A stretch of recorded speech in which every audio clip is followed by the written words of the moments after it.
So FRQ4, right? The identities, right? Saving the best for last. This one right here. And part B, section 1, right? It wants us to rewrite J of X, which is this section right here, into a single sign, right? So how do I get started?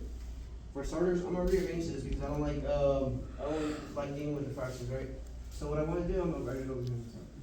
So you're gonna have what is it? Tangent square root of x times secant square root of x over what was it? Cosecant of x. So I'm just gonna reorganize this. Tangent square root of x times secant square root of x, and then this I'm just gonna bring it as 1 over cosecant, right, of x. So now, what can I do?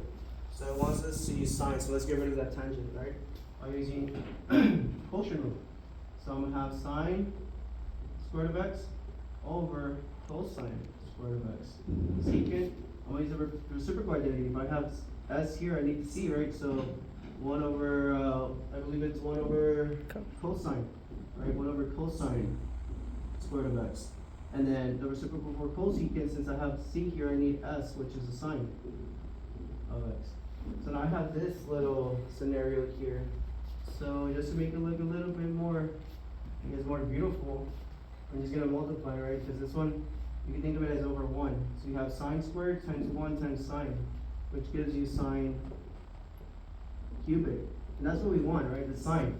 But if I try to merge the cosines, it's going to give us a little bit of trouble on the long run. So what I want to do is just leave them by themselves.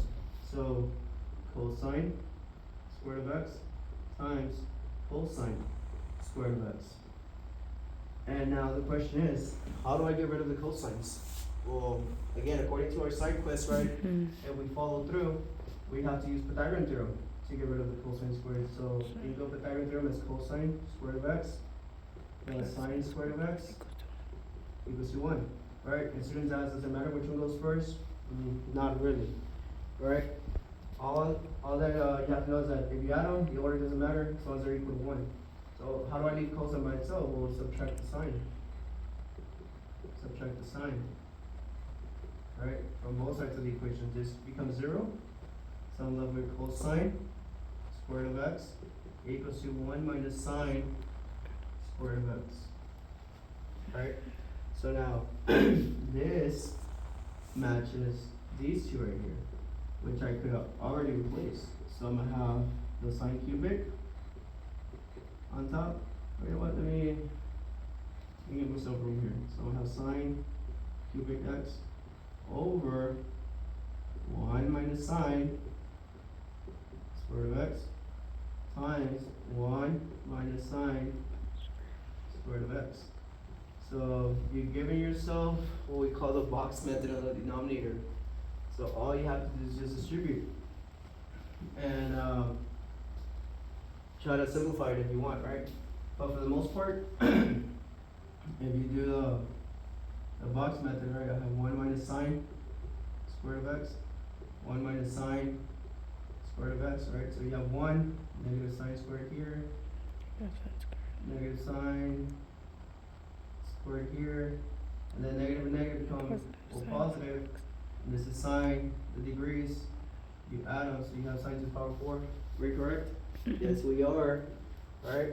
So now, combine like terms, what's these? So what do you end up with? Well, if I go back to this, right, on top we have sine cubic of x, right? And then over here on the bottom, we're going to have 1. Right? Minus 1 minus, here when you combine like terms, you're not multiplying the degrees or multiplying whatever this is. You're adding or subtracting. So we're going to have a 2 there. The sine square root of x, that's a sine. That's not a c. Okay.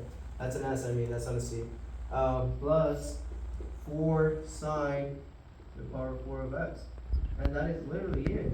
Right? It looks scary, but this goes back to what you guys already know. Okay? So, good luck.